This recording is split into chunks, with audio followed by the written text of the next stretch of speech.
Good day, folks, and welcome to another edition of City Hall Live Zoom edition. And today our guest is the Director of Community Services, Kyra Ochoa. Kyra, thank you for joining us today. How are you doing today? I'm doing fine, Joe. Thanks for having me.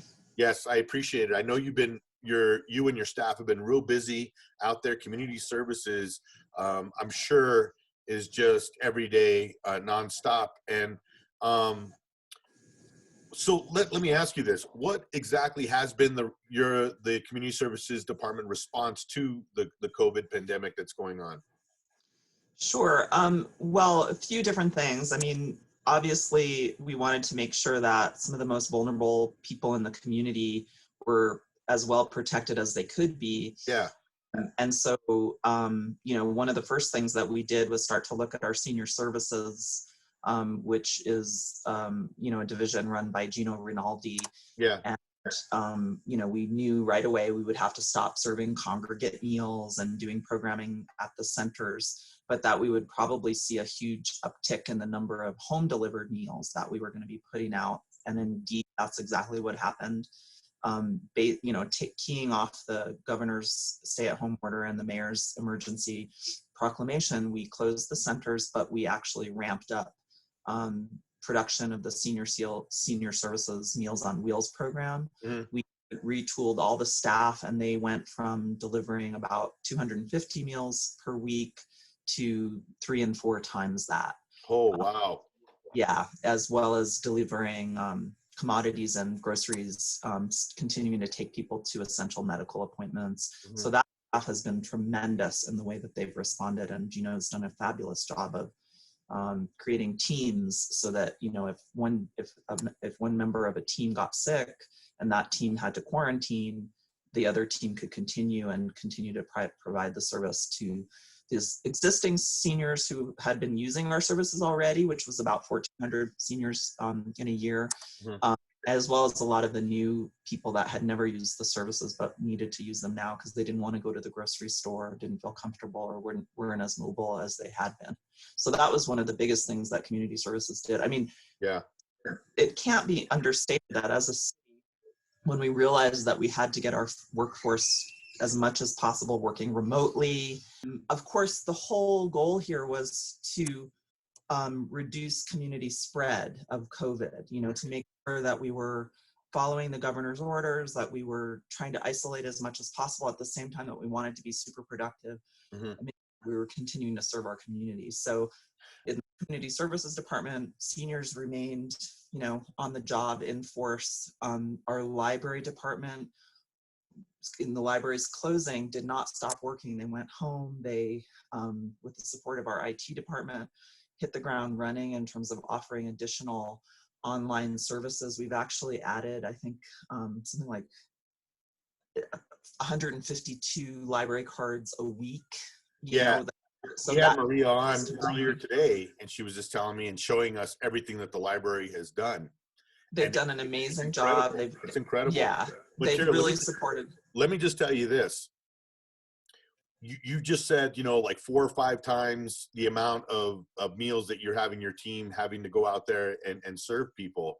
And also the library, this is something that had to be done within weeks, like a couple of weeks, or maybe even less time. So it was a development. It was something that you had to do on the fly, getting the personnel, reallocating people to different areas that in need. It was something, and you had to do the best case scenario, the best way of doing it, of figuring out a problem solving, right, in a short amount of time, correct? Yeah, and I just give my, hats off to my incredible staff for being flexible, creative. Mm-hmm. People in community services work in community services because they're community minded and they want to serve. Exactly. So always thinking about what do our people need and how can we deliver it to them. So I think this situation, as hard as it's been, really brought out the best in my team, and I can't express how proud I am of them and how honored I am to be part of this team.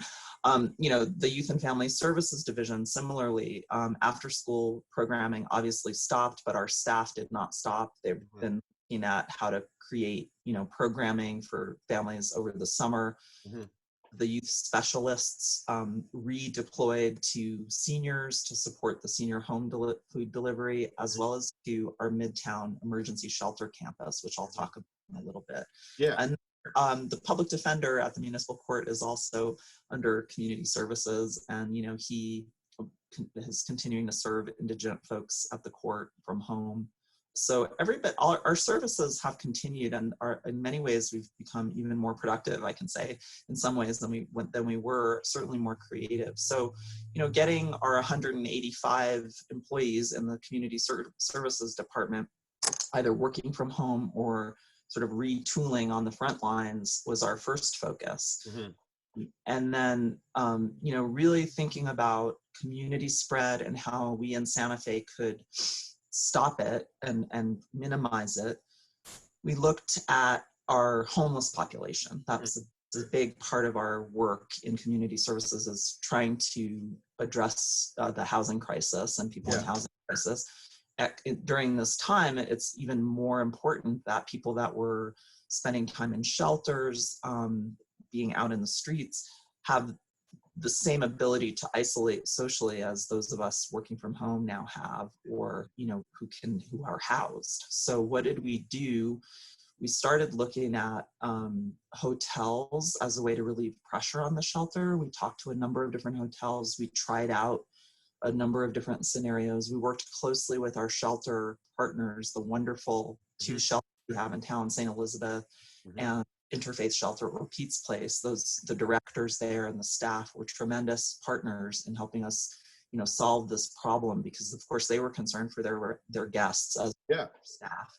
So we looked at hotels first, and we had some people in hotels, and both an expensive option and also an option that was hard, because it was hard for shelter staff to support folks in some of the hotels. Yeah. And so that's where our public works department and our public works director stepped up under the direction of the mayor and the city manager, who really saw that this was a public health emergency and we needed to be resourceful and look at our Midtown campus as a possible place to house homeless folks during this time.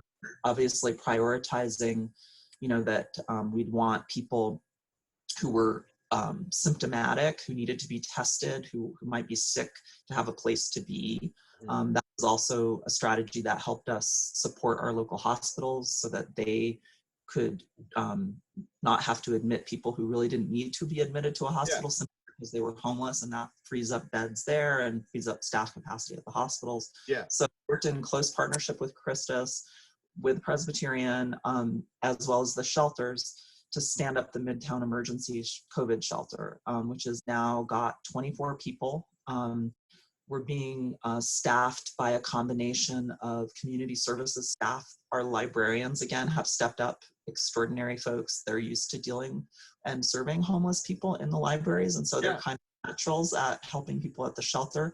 We also have a tremendous staff person from Youth and Family Services Division, James Garduno. I just want to give a shout out to James, because he's normally our teen recreation supervisor, and he immediately pivoted to help at the shelter, as well as Nikki Pond from Parks and Rec, who is a new park ranger, who just are naturals at helping with operations, helping support folks at the shelter.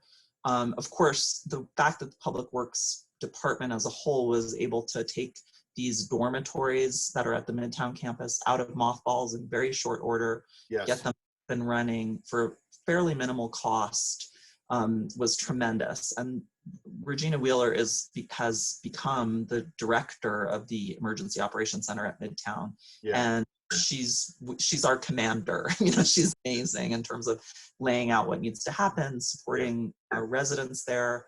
And so I think that's been a huge benefit to reducing community spread, because if you think about a bunch of people in a shelter, it's kind of like our cruise ship. We couldn't have that kind of spread happen. Simultaneously, the shelters used some of the emergency funding that the City Council awarded or released through our Connect program, and I'll talk a little more about Connect. To support the shelters getting folks that could be in hotels into hotels. So we have some of the guests from Pete's are staying in hotels supported by shelter staff, getting food, getting check-ins, making sure their health is good. And that allows PEDS to have only about 35 people currently at the shelter. Yeah. Normally, for those of you who know PEDS and have maybe volunteered there, they have about 90 people a night, up to 120 that they're serving for dinner. So they've been able to socially distance within the shelter, really keep it safe, monitor people's health there. Similarly, St. Elizabeth relocated to a hotel briefly, which was great because they were able to have people in individual rooms. And then Edward Archuleta there was able to get everyone tested. So thankfully, everyone tested negative. And then he was able to bring a certain portion of those folks back to the shelter, keep them socially distanced, but knowing that they're negative, he's not bringing new folks in. So now, given that arrangement, we're able to turn our focus to people out in the community who need shelter. And we have some beds at Midtown, and we're working with the Coalition to End Homelessness to try to triage who's a good candidate for the Midtown shelter, you know, who needs to be in a hotel. Obviously, we're holding priority for medically fragile people, people that are sent to us from the hospital, to ensure that they have a place to be as they await test results or, you know, unfortunately test positive and not need to be in the hospital, but need to be in isolation. And then we're working with Department of Health as well to launch a COVID positive dorm for folks that might need a little more medical support, might need oxygen, a little more intensive check-ins, and that'll be staffed by Krista staff in coordination with Department of Health, Wow. but at the Midtown. And that's for anybody, not just people in housing crisis. That's for people who should not go home, maybe healthcare workers, others. And that's a more regional center where we can serve people from beyond the city limits. And so it's a huge operation.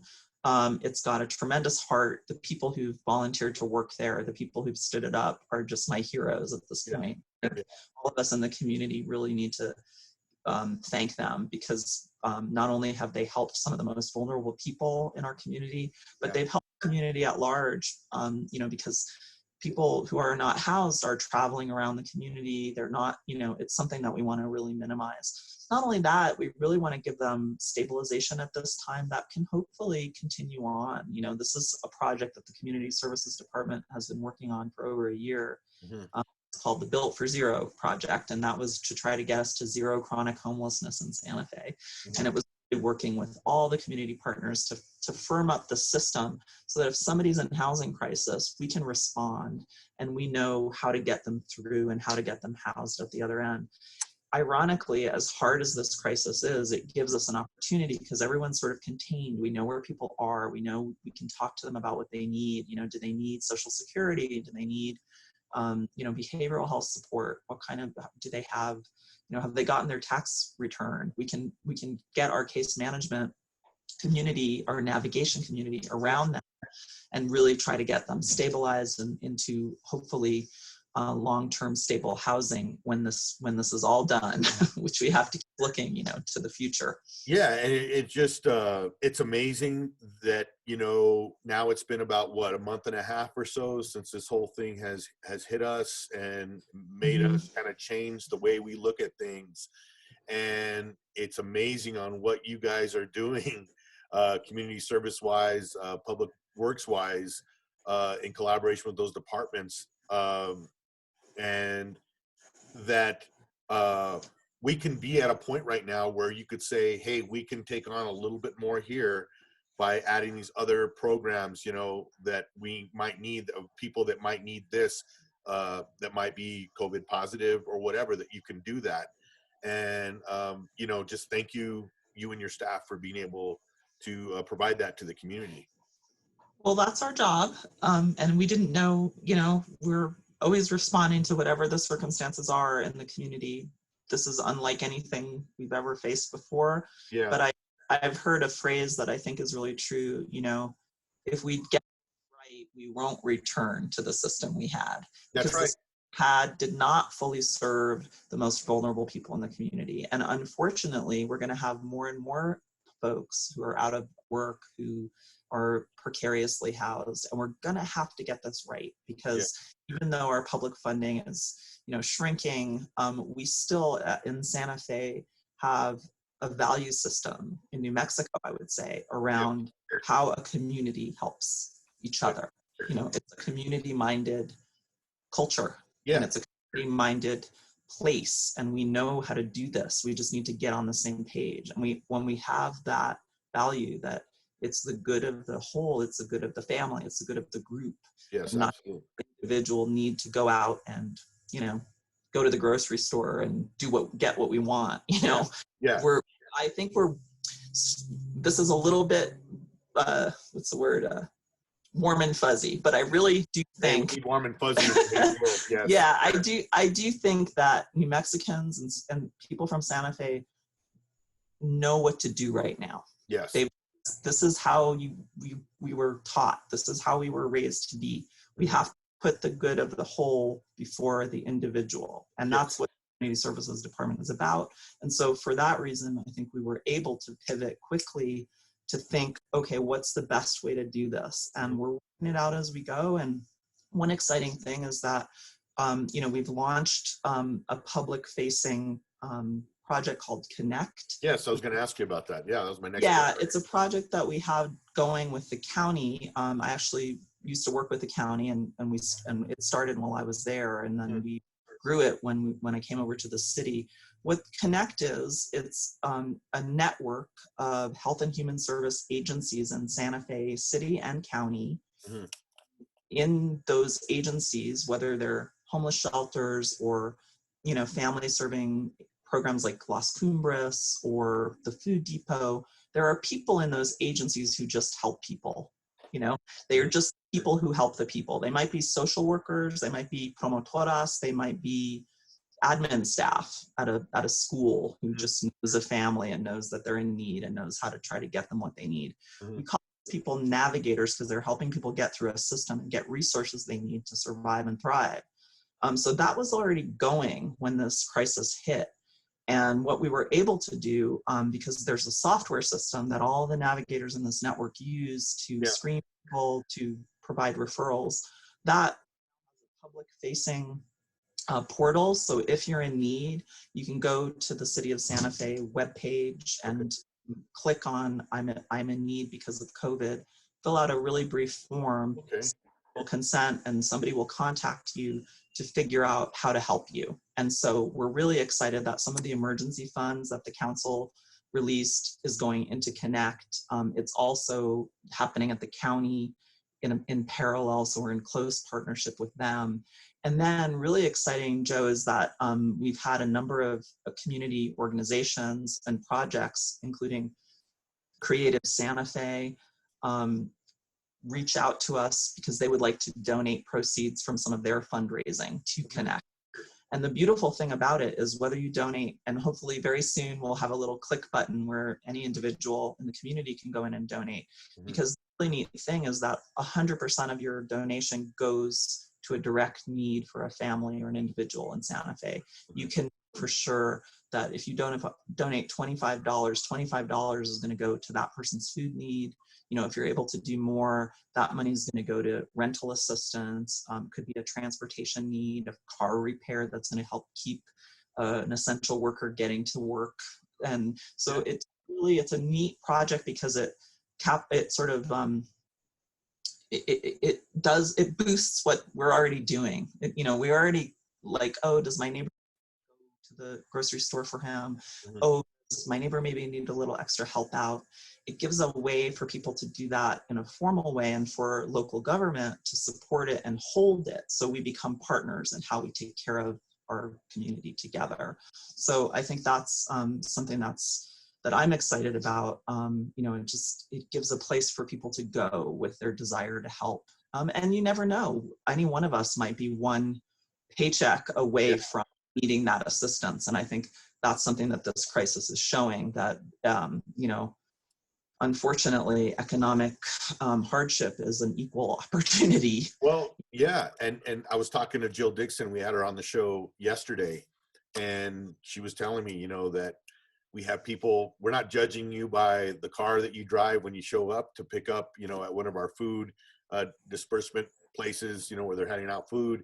We're just here to help you out. No judging at all, because, you know, this really has affected some people more than others. It's affected everybody at some point. It will. And there's nothing more frustrating and causes a lot of anxiety when you feel like there's no help out there. And I know in our community that we are the most giving and helpful people, you know, that I know of, growing up here, and just being that everyone's here to help out. There might be some differences throughout the years or whatever for somebody, but when something happens to somebody, all that's set aside and we're here to help.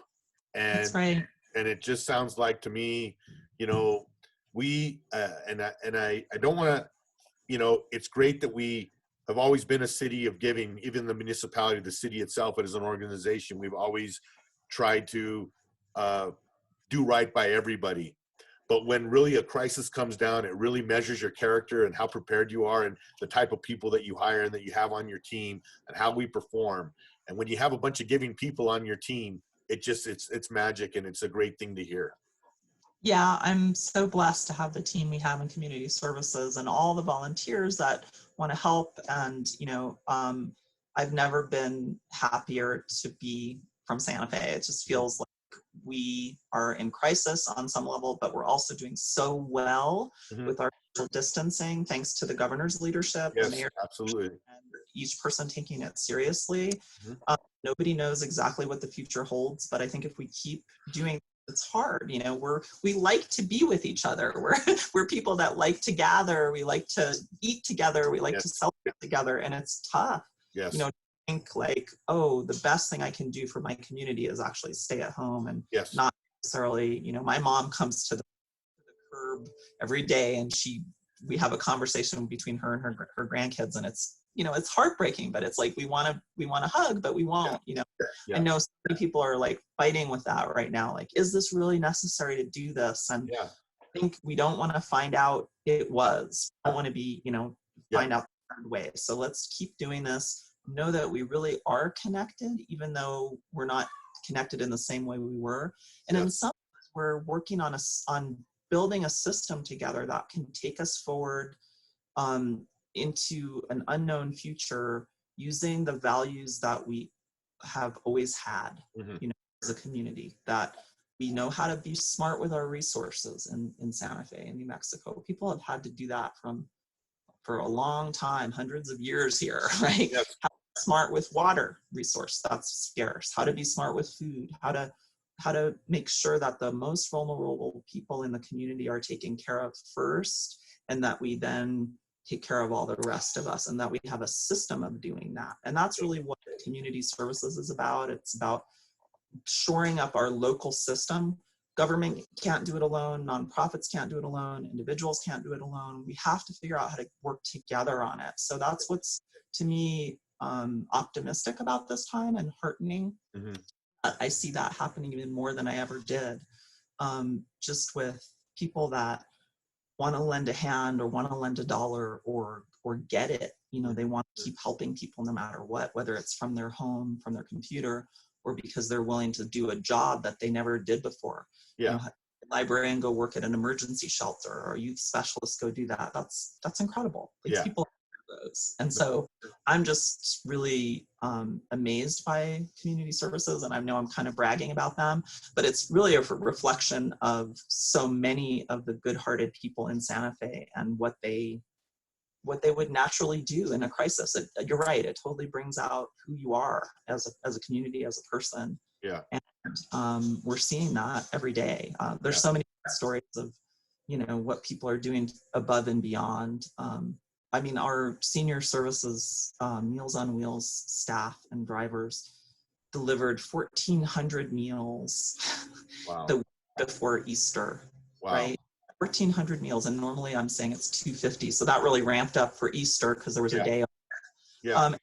The kinds of calls that we get from seniors in our community, I will cry even thinking about it. You know, I had people call and say, thank you for saving my life. Yeah. Yeah. No. It's incredible. So Yeah. I'm getting emotional about it. Oh, I got you. Just so cut that because Don't worry about it. No, I don't got cut it, emotional yesterday talking to Joe Dixon. So don't. Maybe it's okay that we're emotional right now. Yes, it's a hard that's right. time, but I think the heroism that we're seeing, the spirit of helping each other that we're seeing is like nothing else, and that's what's going to keep us up. That's what's going to keep us afloat. Yeah, absolutely. So, just one more time for someone that's watching this on TV or on YouTube or something, they can go to the city's website, and there's what are they looking for exactly at santafenm.gov? Yeah, maybe we can show it on the screen. Okay, so here it is. If folks need help, they can go to www.santafenm.gov /connect. Okay. It's on the main city page. It'll take you to this simple form that you can fill out in English or in Spanish, and just what you need, and that you consent to be contacted by a Connect navigator. And then you can learn more about the project down below. Awesome. And hopefully very soon, we will also have a donation button on this page. So if you're somebody that wants to support others in the community, some of your neighbors, and pay it forward like that, you can do that as well. Well, Kyra, thank you so much. It was great talking to you, and thank you and your staff and everybody else in the city that's participating in this, and our community members and our community organizations too that play part in this. Thank you so much, and thank you for spending time. I know you're busy. By the way it sounds, you're downplaying it, but you're very busy, I assume, and I just want to thank you for spending some time with us today. Thank you, Joe, and I want to just thank everyone out there who's doing what they can do to help their neighbors and help our community stay strong through this and be all together in it. Awesome. Thank you again. Thanks, Joe. And folks, thank you for joining us today. Have a safe day. Have a great day. This has been City Hall Live. Adios.